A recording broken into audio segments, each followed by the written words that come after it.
Segons explica l'Associació de Veïns de la zona, les inversions en els darrers anys a Sant Genís dels Agudells han estat mínimes. Feia temps que reclamaven el pla de barris. Servirà una miqueta per posar-nos al dia de totes les mancances que teníem i esperem que aquesta dinàmica, si l'economia millora, continuï. Ara s'arranjaran dos dels carrers principals de la part alta del barri, el d'Olban i el d'Elias Pagès, i uns jardins de la part baixa, ubicats al carrer de Judea.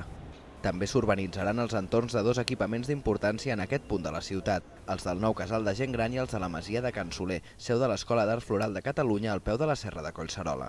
Han quedat fora, però, altres actuacions necessàries. Tots els murs de dos carrers de la part alta, que hi ha unes llavissades constants de la muntanya i dificulten el pas dels vehicles, dificulten el pas dels vianants i sobretot de l'autobús, el bus de barri. I és que, tot i que valoren positivament els més de 7 milions que s'invertiran al barri, recorden que en el seu cas han hagut de compartir la partida del pla de barris amb la teixonera.